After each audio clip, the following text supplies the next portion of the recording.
Synthetic drug है, मतलब अब ये पूरा का पूरा सिंथेटिक है क्या? नहीं, मतलब जो बायोलॉजिकल ऑलरेडी कंपाउंड है उसका सिंथेसिस होने वाला है, मतलब उसमें मॉडिफिकेशन आने वाला है, इसलिए उसको हम लोग क्या बोलते हैं? Semi synthetic drug. तो ये सेमी सिंथेटिक ड्रग है, मतलब ये किसी न किसी दूसरे सोर्स से मॉडिफाई की गई है, और मतलब ये कहाँ से मॉडिफाई की वाली गई वाली है, तो उसको हम लोग लिखेंगे basically this is obtained from the source. Okay, और वो सोर्स का नाम है हमारा रिफामाइसिन बी, राइट? तो दिस इज द रिफामाइसिन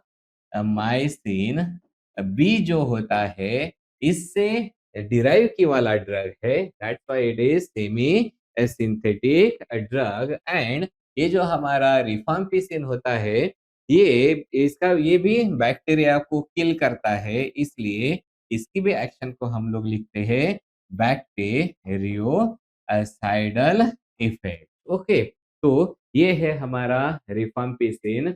अब हम लोगों को देखने का है कि ये जो हमारी रिफाम्पिन या फिर क्या कहलाता है, रिफाम्पिसिन होता है, इसका मैकेनिज्म ऑफ एक्शन क्या होता है, राइट? तो अभी हम लोगों ने पहले तो इसके बारे में देख लेते हैं, और पूरा का पूरा जो ग्रुप है वो रिफाम्पिन वाला जो ग्रुप ऑफ एंटीबायोटिक होता है, इसके बाद में हम लोग आगे देखते हैं। तो ये जो हमारा रिफाम्पिसिन होता है, अब यहाँ पे हम लोगों को दिखाई दे रहा है, एक है डीएनए डिपेंडेंट आरएनए पॉलीमरेज नाम का एंजाइम होता है। ओके, तो ये क्या करता है रिफाम्पिसिन, इस एंजाइम के सिंथेसिस को इंटरप्ट कर देता है। Means we can simply write down the this will interrupt the, अब कौन सी चीज का इंटरप्शन होता है? ये एंजाइम का synthesis. Okay, so this will interrupt the synthesis of कौन सा है? DNA dependent dependent RNA RNA polymerase. Okay, तो ये हमारे एंजाइम का ये इनिबिट कर देता है, मतलब, और ये इनिबिशन कैसे करता है वो हम लोग देखते हैं। यहाँ पे एक सब यूनिट है, that subunit is called as beta subunit. तो हमारी जो ड्रग होती है, ये ड्रग जाके बाइंड करती है, it will bind to the beta subunit. Okay, अब ये जो हमारा बीटा सब यूनिट होता है, वो इन्वॉल्व रहता है आरएनए के इलोंगेशन में। ओके, तो आरएनए के इलोंगेशन में इन्वॉल्व रहता है, लेकिन अगर ये ड्रग अगर बीटा सब यूनिट के साथ में अगर जाके बाइंड होता है, तो आरएनए का इलोंगेशन नहीं होगा, और उसके वजह से it will inhibit the protein synthesis. Okay, just minute, protein synthesis को ये इनिबिट कर देता है, और वो प्रोटीन का नाम क्या है हमारा? DNA dependent RNA polymerase. Okay, तो इस तरीके से मैकेनिज्म ऑफ एक्शन होता है रिफाम्पिसिन का, और we can call it as rifampin. फिर हम लोग देखते हैं रिफाम्पिन का स्ट्रक्चरल एक्टिविटी रिलेशनशिप। तो जैसे आपको यहाँ पे स्ट्रक्चर दिखाई दे रहा है, ये जो रिंग जो होता है, this ring is called as, ये छोटा सा रिंग है या बड़ा वाला है? बहुत बड़ी साइकिल है ना, इसलिए इस रिंग को हम लोग बोलते हैं मैक्रो साइक्लिक रिंग। ओके, तो पहला part that is the macro cyclic ring होता है। ये मैक्रो साइक्लिक जो रिंग रहता है, वो यह डिस्टर्ब नहीं होना चाहिए, मतलब ये रिंग वैसे के वैसे इंटैक्ट होना चाहिए। और सबसे इंपॉर्टेंट होते हैं, इसके अंदर बहुत सारे आप लोगों को डबल बॉन्ड्स दिख रहे हैं। ओके, तो ये जो डबल बॉन्ड्स होते हैं, डबल बॉन्ड्स, ओके, तो ये डबल बॉन्ड्स होते हैं, वो रिड्यूस नहीं होने चाहिए, इसलिए हम लोग यहाँ पे लिख के रखते हैं this should not be reduce. Okay, तो ये हो गया हमारा पहला structural activity relationship regarding the, this is the information regarding the macrocyclic ring. अभी यहाँ पे हम लोग देखते हैं कि बहुत सारे OH ग्रुप दिख रहे हैं, that these are the hydroxyl group होते हैं। पहला कहाँ पे दिख रहा है? एट द नंबरिंग 1 पे। और बाकी के भी हमारे जो OH ग्रुप्स होते हैं वो वैसे के वैसे प्रेजेंट होने चाहिए, और OH ग्रुप हमेशा फ्री होने चाहिए। इसलिए हम ऐड कर देते हैं OH जो ग्रुप्स होते हैं, और वो भी कौन से कार्बन पे? Carbon number C1। ओके, दूसरा रहता है हमारा C8, उसके बाद में C21, C23। यहाँ के ये जैसे हमारा 21 हो गया, ये 23 हो गया। Okay, this is C1। उसके बाद में आता है हमारा, दिस इज द C8। यहाँ के जो हाइड्रोक्सिल ग्रुप होते हैं ये होने चाहिए, हमेशा ही फ्री रहने चाहिए, राइट। तो ये हो गई हमारी सेकंड इंफॉर्मेशन। अब यहाँ पे जो थर्ड नंबर है कार्बन पे, ये इंपॉर्टेंट है। मीन्स ये जो हम लोगों को स्ट्रक्चर दिखाई दे रहा है वो सब्स्टिट्यूशन है मैक्रोसाइक्लिक रिंग के कार्बन नंबर 3 पोजीशन पे। इसीलिए हम लोग इसको लिख देते हैं C3 पोजीशन। ओके, तो ये C3 पोजीशन पे आप लोगों को कौन सा ग्रुप दिखाई दे रहा है? ये ग्रुप कहलाता है, this is called as 4 methyl. Okay, तो यहाँ पे हम लोग देख रहे हैं that group is the 4 methyl, और ये जो रिंग है वो रिंग को क्या बोलते हैं हम लोग?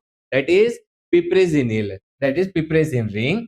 दैट इज, फिर हम लोग ऐड कर देते हैं अमीनो की जगह पे डबल बॉन्ड है, मतलब यहाँ पे कौन आता है? This is the imino group जो होता है, और इमिनो के साथ में क्या लगे वाला है? That is methyl group. Okay, तो ये जो स्ट्रक्चर है वो प्रेजेंट रहना चाहिए हमारे C3 पोजीशन पे प्रेजेंट रहना चाहिए। और जो फोर्थ वाला एक जो पार्ट रहता है, this part regarding the this ring, और इस रिंग को हम लोग बोलते हैं नैप्थेलिन रिंग।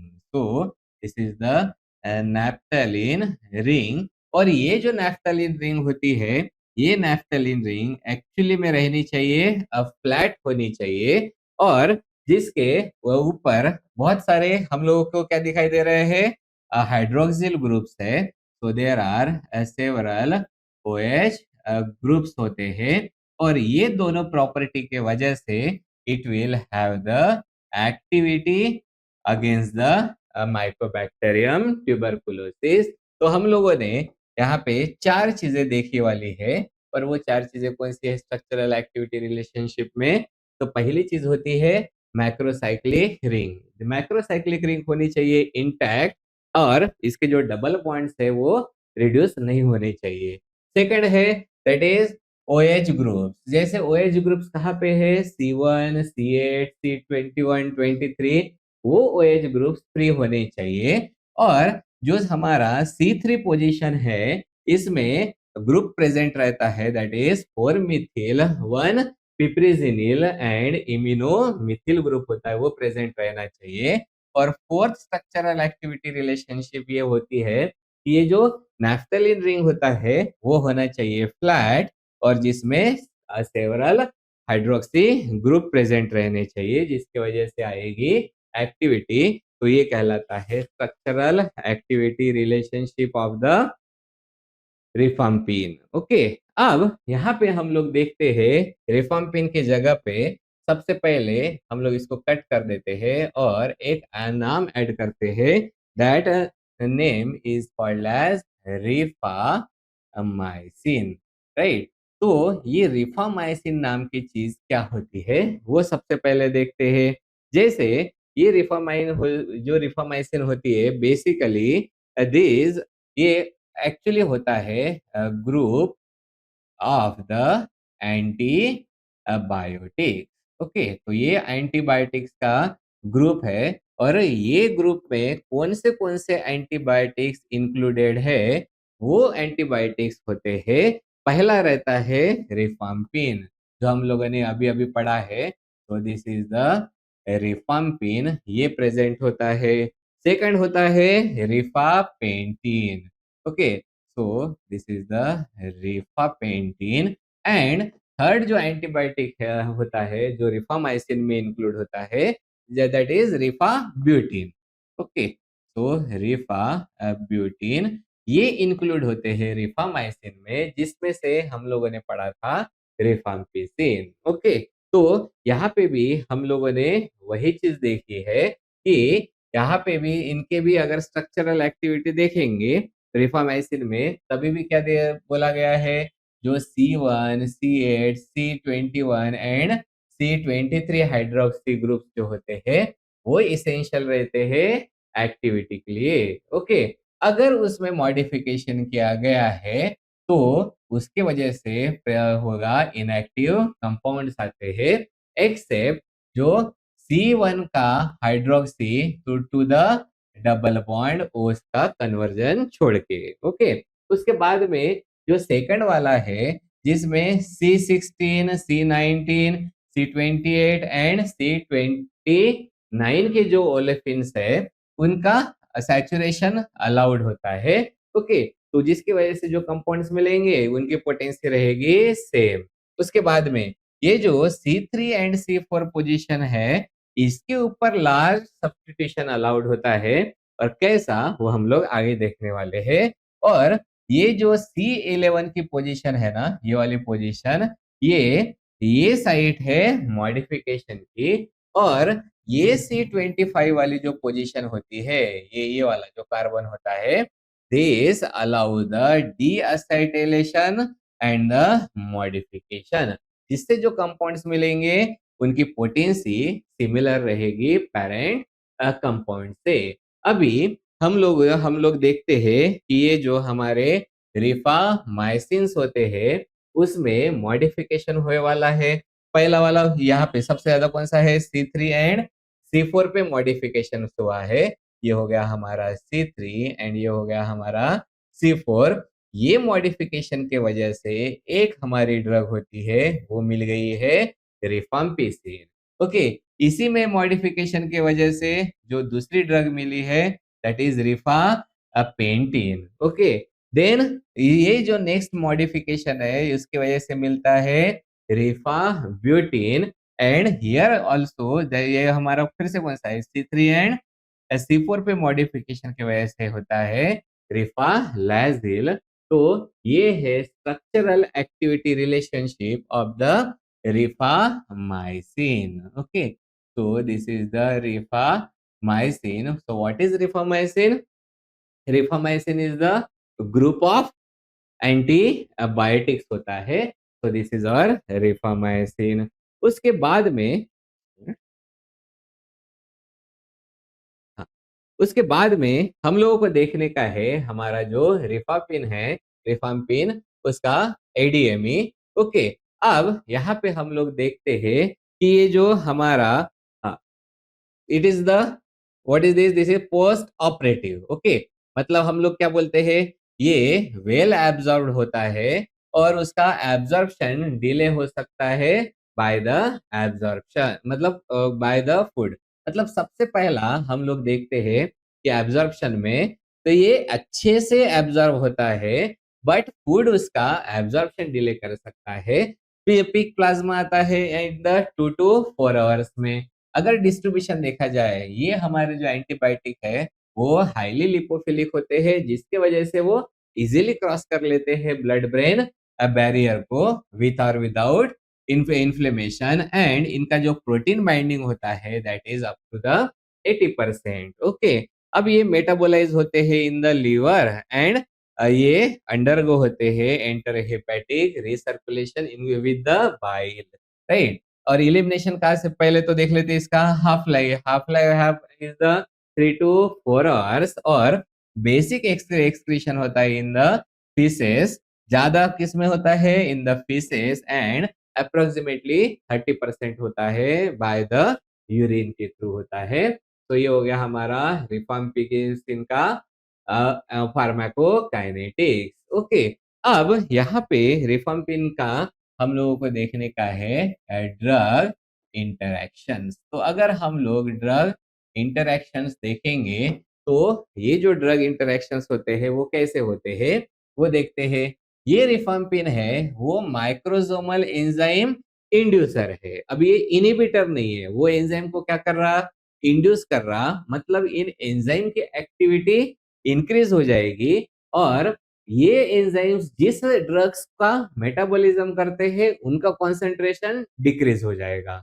मतलब ये माइक्रोसोमल एंजाइम्स को, हमारी ड्रग एंजाइम्स को क्या करती है, एक्टिव, वो अपना काम फास्ट चालू करेंगे, जिसके वजह से कुछ ड्रग्स है उनका प्लाज्मा कॉन्सेंट्रेशन डिक्रीज हो जाता है और उसके वजह से वो ड्रग्स की इफिशियंसी इंक्रीज हो जाती है। ओके, और ये इन्हें इंड्यूस करते हैं, मतलब ये क्या करने वाले हैं, they are going to increase the metabolic property of the microsomal enzyme. Okay, अब यहाँ पे इसको, इस वर्ड को हटा ही देते हैं। तो हम लोग बेसिकली क्या देख रहे हैं, रिफाम्पिन क्या कर रहा है, एंजाइम की एक्टिविटी इंक्रीज करता है। एक तो एंजाइम की एक्टिविटी इंक्रीज हो गई, मतलब वो एंजाइम जिसका मेटाबॉलिज्म कर रहे थे उनका मेटाबॉलिज्म फास्ट हो जाएगा और उनका प्लाज्मा कॉन्सेंट्रेशन डिक्रीज हो जाएगा। उसके वजह से वो ड्रग्स की इफिशियंसी कम हो जाती है। जैसे हमारा सबसे अच्छा एग्जांपल है इसका वारफारिन। ओके, तो ये रिफाम्पिन और वारफारिन साथ में अगर दे दिया, तब रिफाम्पिन के वजह से वारफारिन का मेटाबॉलिज्म इंक्रीज हो जाता है।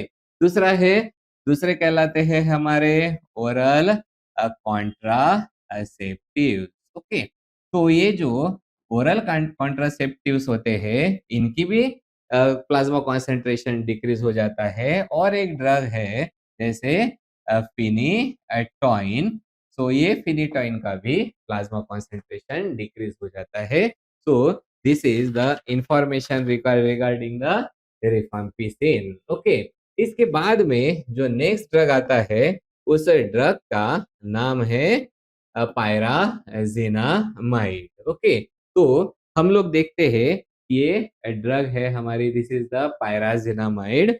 अब ये पायराजिनामाइड जो है ये सिमिलर होती है। Okay, so we can say this drug is similar to I N H. Okay, I N H मतलब कौन हो गया हमारा, आइसोनियाजिड के साथ में सिमिलर है। लेकिन ये जो होता है ये वीक एक्टिव होता है और एक्टिविटी कौन सी है उसकी, ट्यूबर क्यूलो साइडल एक्टिविटी इसकी वीक होती है। ओके, और सबसे इंपॉर्टेंट जो रहता है, ये जो हमारा पायराजिनामाइड है, this pyrazinamide is more active, so we can say more active in the acidic medium. Okay, तो ये ज्यादा एक्टिव रहता है एसिडिक मीडियम में। Just a minute. ओके, ठीक है। तो this is regarding the pyrazinamide का ये हमारा इंफॉर्मेशन हो गया है। ओके, अब इसका सबसे पहले हम लोग देखेंगे मैकेनिज्म ऑफ एक्शन। ओके, अब ये जो हमारा ड्रग है दैट इज पायराजिनामाइड, ये एंटर होता है बैक्टीरियल सेल्स में। हम लोगों ने पहले ही बोला है इसकी एक्टिविटी कैसी है, सिमिलर टू आइसोनियाजिड। आइसोनियाजिड जाने के बाद में जो माइक्रोबियल एंजाइम्स थे वो एक्टिवेट करते हैं आइसोनियाजिड को, मतलब मेटाबोलाइट जो होते हैं वो एक्टिव फॉर्म में रहते हैं। वैसे ही हमारी पायराजिनामाइड भी एंटर करती है बैक्टीरियल सेल्स में एंटर करती है। और यहाँ पे एक एंजाइम होता है, उस एंजाइम एंजाइम का नाम है पायरा अभी यहाँ पे देखो, पायराजिनामाइड को कन्वर्ट करता है in the pyrazinoic acid. Okay, तो पायराजिना जीना माइडेज। ओके, माइडेज, तो ये जो एंजाइम है वो कन्वर्ट करता है पायराजिनामाइड को इन द एक्टिवेटेड फॉर्म, और इसका एक्टिवेटेड फॉर्म होता है पायराजिनोइक acid.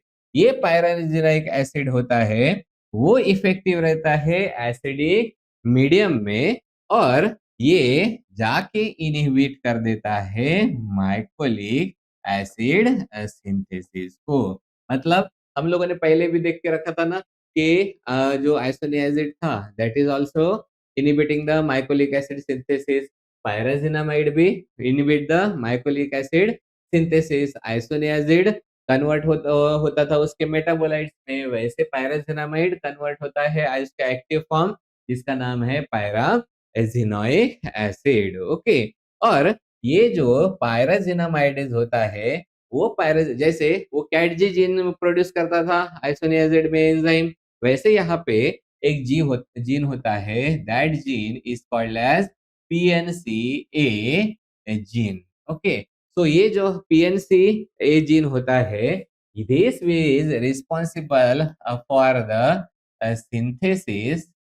synthesis of the this enzyme that is pyrazinamidase। मतलब अगर इसमें रेजिस्टेंस डेवलप होने वाला होगा तो वो कौन से जीन के वजह से रेजिस्टेंस डेवलप होगा, that is due to the PNC A gene के वजह से रेजिस्टेंस डेवलप होता है, ओके। इसके बाद में अभी हम लोग देखेंगे ये है structural activity relationship of the pyrazinamide, okay. तो ये देखने के लिए सबसे पहले हम लोग देखते हैं दिस इज आर, हाँ, ये ड्रग का नाम क्या है, पायराजिनामाइड। ये पायराजिनामाइड है, फिलहाल में this drug is in the in active form में है। अब जो हमारा एंजाइम है, एंजाइम का नाम क्या है, pyrazinamidase. This will converted into active form, और ये एक्टिव फॉर्म कौन सा होता है, that is the pyrazinoic acid. और फटक से इसको हम लोग ड्रॉ कर लेते हैं। तो ये हो गया हमारा पायराजिनोइक, यहाँ पे ओ, और यहाँ पे कौन हो जाएगा, OH। तो बेसिकली ये है हमारा activated form pyrazinoic acid, and this form is the active form of the drug, okay.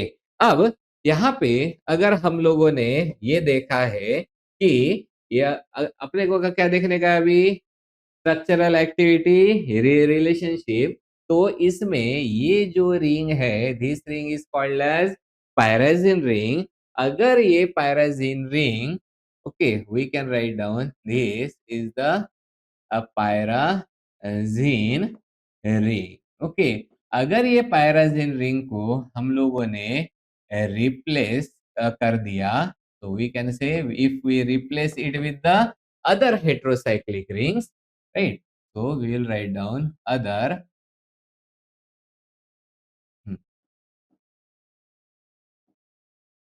heterocyclic ring से अगर हम लोगों ने इसको रिप्लेस कर दिया है, तब इसकी जो एक्टिविटी होती है वो एक्टिविटी डिक्रीज हो जाएगी। मतलब पायराजिनामाइड के लिए हमारा इसेंशियल रिंग कौन सा वाला है, this ring is called as pyrazine ring is essential, okay. और बाद में अगर हम लोग इसके सब्स्टिट्यूशन करते हैं, जैसे कि पहला में अगर हम लोग सब्स्टिट्यूशन करते हैं, अब this is the CO, okay, उसके साथ में अगर हम लोगों ने यहाँ पे N हो गया, ओके, तो यहाँ पे ऐड कर देंगे that is the NH, okay. तो यहाँ पे हम लोगों ने NH लगा दिया और साथ में C, और ऐसे 3 ग्रुप लगा दिए, एंड तीनों भी ग्रुप कौन से हमारे, methyl group, that is CH3 and CH3। तो ये जो हमारा ड्रग होता है, now this will drug having the activity like the pyrazinamide. और यहाँ पे जो मतलब यहाँ पे हम लोगों ने चेंज फिर सब्स्टिट्यूशन कहाँ पे करते हैं, ये जो हमारा नाइट्रोजन है, इस नाइट्रोजन पे होता है सब्स्टिट्यूशन। तो ये हो गया structural activity relationship of the pyrazinamide. अभी हम लोग इसके फार्माकोकाइनेटिक्स देखते हैं, starting with the absorption. Absorption कैसा होता है, actually it is given in the orally, मतलब ये जीआईटी से एब्जॉर्ब हो जाता है, ओके। इसका जो डिस्ट्रीब्यूशन है वो अच्छे से डिस्ट्रीब्यूशन होता है, और it can be distributed in the cerebrospinal fluid में। ओके, मेटाबॉलिज्म, सबसे ज्यादा मेटाबोलाइजिंग ऑर्गन कौन सा है? That is the liver. And last में कौन रहेगा इसका? Excretion. Excretion will be through the urine. मतलब हम लोगों को इम्पोर्टेंट चीज क्या रहेगी इसकी? Half life, right? तो हाफ लाइफ तो होती है इसकी ड्रग की, दैट इज 6 to 10 आवर्स की हाफ लाइफ है। अब ये ड्रग के एडवर्स इफेक्ट भी है। मेटाबॉलिज्म कौन कर रहा है? लीवर मेटाबॉलिज्म कर रहा है। That means this drug can cause the hepatotoxicity. Okay, तो ये ड्रग की वजह से होती है हिपैटोटॉक्सिसिटी। ओके, और साथ में ये यूरिक एसिड भी इंक्रीज होता है। उसको हम लोग क्या बोलते हैं? Hyperuricaemia. Okay, so this is the hyperuricemia। ये इसके दो एडवर्स इफेक्ट है पायराजिनामाइड के। उसके बाद में की जो नेक्स्ट ड्रग है, this drug is called as ethambutol. अब ये जो अभी तक के जो ड्रग्स थे वो कैसे वाले थे? This were the bacteriocidal. Okay, लेकिन ये होता है स्टैटिक, इसलिए हम लोग इसके बारे में क्या लिखेंगे? This is the tuberculostatic drug. Okay, अब ये जो ट्यूबरकुलोस्टैटिक ड्रग है, अब ये हमारा इथाम्बुटोल है। इस इथाम्बुटोल के दो इनैंशियोमर्स होते हैं। ये अच्छे से याद रखने का है। तो इनैंशियोमर्स दो टाइप के इनैंशियोमर्स है। एक को हम लोग बोलते हैं डेक्स्ट्रो एंड दूसरे को बोलेंगे हम लोग levo. As you know, dextro is denoted by positive और दूसरा वाला है हमारा levo which is denoted by negative. अब ये जो डेक्स्ट्रो एंड लिवो में अब हमारा फर्क रहता है, उसको याद कैसे रखेंगे? ग्लूकोज के जैसा। तो वह ग्लूकोज का कौन सा फॉर्म एक्टिव होता है? डेक्स्ट्रो। वैसे ही इथाम्बुटोल का भी तो फॉर्म एक्टिव रहता है, that is the dextro form is the active. And ये जो लिवो फॉर्म होता है, दिस इज फार्माकोलॉजिकली फार्माकोलॉजिकली ये होता है इनर्ट होता है। ओके, तो ये हो गया हमारा इंफॉर्मेशन रिगार्डिंग द इनैंशियोमर्स। और this is the active form of the ethambutol. और कौन सा फॉर्म एक्टिव है? That is the dextro form of the ethambutol. अभी हम लोग देखेंगे ये इथाम्बुटोल का मैकेनिज्म ऑफ एक्शन क्या है। अब ये इथाम्बुटोल जो होता है वो एक एंजाइम को इनिबिट करता है और उस एंजाइम का नाम है एराबिनोसिल ट्रांसफरेज 3 एंजाइम। एंजाइम का नाम क्या है? एराबिनोसिल ट्रांसफरेज 3 एंजाइम। और वो जैसे नाम दिया वाला है ट्रांसफरेज, पर ट्रांसफरेज क्या करता होगा? ट्रांसफर करता होगा किसको? एराबिनो शुगर को। मतलब ये जो होता है this is going to disrupt. Okay, disrupt करने वाला है ट्रांसपोर्ट ऑफ द शुगर। और उस शुगर का नाम क्या है? एराबिनोज शुगर। जिसके वजह से जो एराबिनो गैलेक्टन बायोसिंथेसिस होती है वो इम्पेयर्ड होती है और उसके वजह से इनिबिट होता है सेल वॉल का फॉर्मेशन। ओके, एक बार फिर से mechanism of action of the ethambutol. ये इथाम्बुटोल इनिबिट कर देता है एंजाइम को, जिस एंजाइम का नाम क्या है? एराबिनोसिल ट्रांसफरेज 3 एंजाइम। ये एंजाइम इनिबिट होने के वजह से जो ट्रांसपोर्ट होता है एराबिनोस शुगर का वो डिसरप्ट हो जाता है। इसके वजह से जो बायोसिंथेसिस होती है एराबिनो गैलेक्टिन की वो इम्पेयर्ड हो जाती है। और वो कहाँ का पार्ट है? Of the cell wall. That's why there is the disruption in the cell wall formation. Okay, अब यहाँ पे अगर ये इनिबिट कर रहे हैं इस एंजाइम को, अब यहाँ पे अगर हम लोग रेजिस्टेंस को देखने का है इसका इथाम्बुटोल के, तो रेजिस्टेंस किस में होता है? Mutation of the EMB gene में ये होता है म्यूटेशन, जिसके वजह से रेजिस्टेंस डेवलप होता है बैक्टीरिया में। Okay, now we will go for the structural activity relationship of the ethambutol. जैसे आप लोगों ने एक चीज देखी होंगी, this is H, okay, C और क्या हो गया, एच होता है। उसके बाद में आप लोगों ने यहाँ पे एक मिथिल ग्रुप लगा दिया। Here is the NH2 and here is the COOH। ये है हमारा structure of the amino acid. मतलब अमीनो ग्रुप भी होता है एंड कार्बोक्सिल एसिड ग्रुप भी होता है।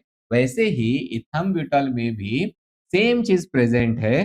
कौन सा है, this is the amino group and this is the carboxyl. यहाँ पे हमारा कौन सा वाला प्रेजेंट रहेगा, we can say the carboxyl acid वाले हमारे ग्रुप। वो अब फिलहाल में कौन है, this is only the OH group. लेकिन अब ये कहाँ से आए थे, that is from the amino acid. Okay, तो यहाँ पे हम लोग जैसे ही स्ट्रक्चरल एक्टिविटी देखेंगे, तो पहली स्ट्रक्चरल एक्टिविटी है, तो यहाँ पे कितने मोइटीज है अभी हमारे, जैसे हम लोगों ने स्ट्रक्चर में भी देख के रखे वाला है। ओके, तो यहाँ पे होते हैं दो अमीनो एसिड मोइटीज प्रेजेंट रहते हैं, जो कि इसेंशियल रहते हैं, सॉरी, अमीनो एसिड moieties.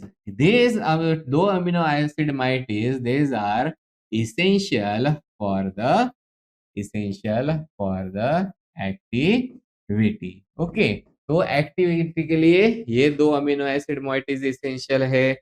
अगर ये ही अमीनो एसिड moieties को अगर हम लोगों ने रिप्लेस कर दिया, so these amino acid moieties, if these are replaced, so we can say replaced with the other group such as the acetyl or sulfonyl। Okay, so sulphonyl, in group से अगर हम लोगों ने ये दो अमीनो एसिड माइटिस को replace कर देते हैं, देन एक्टिविटी डिमिनिश, मतलब एक्टिविटी खत्म हो जाती है। So we can say here the activity diminish. Okay, इसलिए इसेंशियल क्या है, ये दो amino acid moieties essential for the activity. अब यहाँ पे हमारा एक ग्रुप है, this group is called as OH group. अगर इस OH ग्रुप को हम लोग रिप्लेस कर देते हैं, तो we can say the OH group जो होता है, इस ग्रुप को अगर हम लोगों ने रिप्लेस कर दिया है दूसरे ग्रुप से, जैसे methoxy, okay, that is the OCH3 से, या फिर इथॉक्सी दैट इज OC2H5 से अगर हम लोग रिप्लेस करते हैं, तभी भी यहाँ पे जो एक्टिविटी होती है, वो एक्टिविटी सेम ही पोटेंसी की होती है, जिसको हम लोग बोलते हैं इक्विपोटेंट एक्टिविटी। ओके, तो ये मिल गई हम लोगों को equipotent activity if we replace this group. Okay, लेकिन अगर यहाँ पे दूसरे ग्रुप से अगर हम लोगों ने इसको रिप्लेस कर दिया, जैसे बेंजाइल ग्रुप का रिप्लेसमेंट होता है, और किसके साथ में,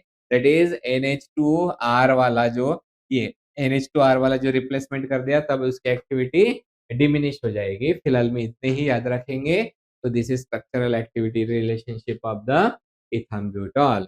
फिर इथाम्ब्यूटॉल का आता है फार्माको काइनेटिक्स। सो एब्जॉर्प्शन में हम लोग देखते हैं कि ये जो ड्रग है, जितना हम लोग टोटल ड्रग देते हैं, उसमें का 3/4 होता है, वो होता है ओरली एब्जॉर्ब्ड हो जाता है।